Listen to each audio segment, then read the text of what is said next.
he hears what the rest of us can only hope to see. David is a master. David is right on the button. And when he puts his unique talents to the test, David Budries redefines the live theater experience. He also knows all about the engineering and the technical part of sound, creating sound for theater.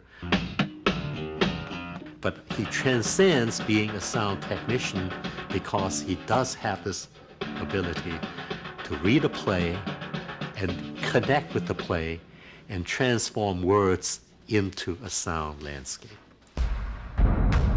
For more than 20 years, Budries has been breaking new ground in a field known as conceptual theatrical sound design.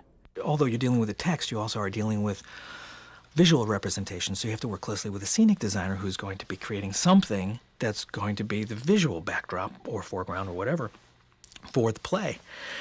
And in the case of Richard III, it was this dark, metallic, kind of blue gunmetal look of the Tower of London, and creating sound for that space. The text brought me to the point where I wanted to create violence. I wanted to create sense of anger and distress and opposition, and I did that through the idea of actually bending metal. These creations, when conceived for a specific play, are called soundscapes and have become accepted partners in the interpretation process of the world's great dramatic literature. Text is so important in theater. I think we don't want to telegraph. We want to bridge, in say bridging a scene from one scene to the other. We in some way want to carry on whatever is going on for the audience or for the characters at that moment, but then land us somewhere else without necessarily telling us how to feel about it. But not too long ago, working with sound on stage simply meant boosting the bass and fighting off feedback.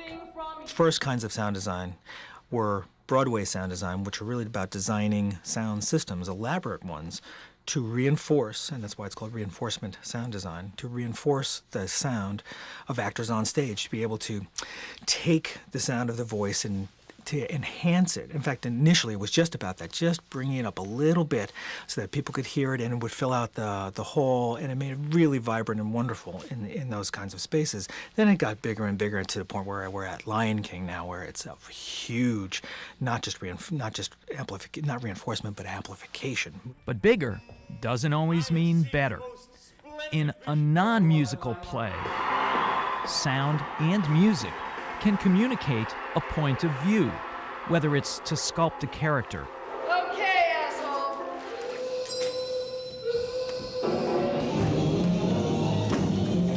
determine time and place, or to underscore an emotional or psychological mood. Can you use sound to create a psychological atmosphere? Clearly, we know music has done that for years, centuries.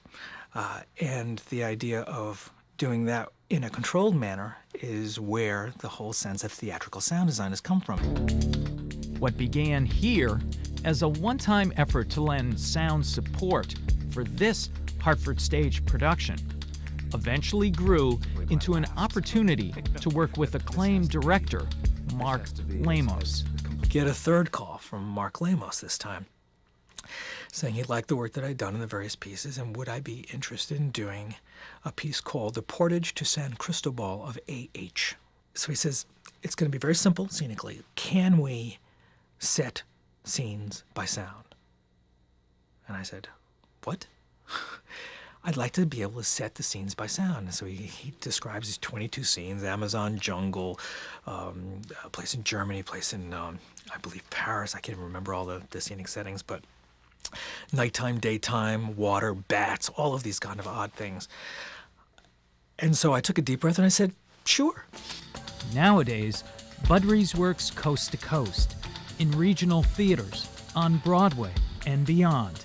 And for the past 2 decades, Professor Budries has also been committed to guiding students with a serious interest in electronic music, theater, and sound design. First, on the faculty at the Hart School of Music, and today at the Yale School of Drama, where he heads up the MFA program in sound design. We give as much as we know without creating rules to somehow impart whatever we have to, quote, a future generation. And the American theater is in their hands. So first comes text, then comes talk, and that means a vocabulary and set of tools that allow these oral interpreters to not only sound out their ideas, but communicate clearly with one another. But users, beware.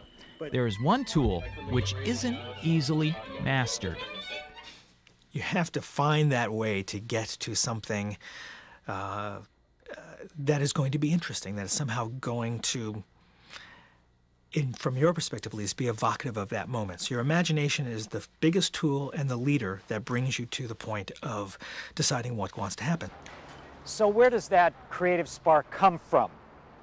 The process of designing sound goes beyond research. It goes beyond an understanding of dramatic literature and music.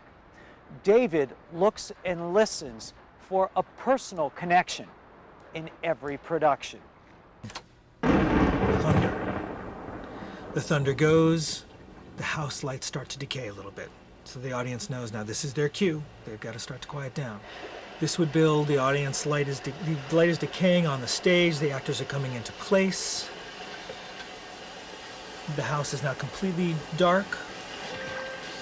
The house light, the stage light is coming up. We're hearing this odd radio tuning thing, and we're seeing the actors dimly as they set themselves on stage, moving very slowly in a kind of animated fashion. And then, this is a reference to Buddy Holly, who is the Holly that's listed as this character. This decays away. The lights focus on Holly standing on a rock, and the beautiful environment of crickets, gentle rain. And I had gathered this beautiful start of a rainstorm, and the rain starts coming through the trees, and you hear it hit the leaves, and the whole progression happened. As this rain came in, I just happened to capture it. So immediately, that's what I'm hearing. I'm seeing this woman, and I'm transporting myself to that space. What are you up to, Holly? Looking? Well, how's it look? That ain't what I was looking at. Well, what then? Looking at coming back. The whole damn thing. The chimney's there, the floor that didn't buck, the whole thing at once. I wish I could stay right there. Excuse me, I wish I could stay right here. Now, what would be happening there is that we'd be moving to a more delicate texture. I wish I could stay right here. No, you don't. But we don't get back from county this afternoon. We have to get from Creighton and White Crows tonight. They're waiting on us. Wish I could just watch. Pull some strings for me.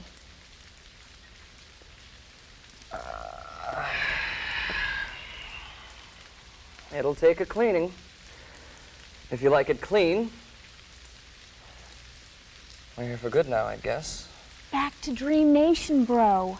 Where we walk in and out of each other's minds as easy as we walk in and out of a natural doorway. Oh, the wrong side of the tracks was messing me up. Don't I know that feeling? It's old news. The elements of the water are very, very important. The elements of the radio tuning sound are very important to create that connection subtly as a kind of an overture for describing the motion into the play. David Budries is the real thing. Capable of pushing all the right buttons, he's found a way to use his technical and musical talents to tap that part of us we don't expect. There's nothing that quite compares with the live actor on stage speaking the word and using the entire body, using the set, using the sound, using the light, using the costume in order to interpret and give that back to the audience.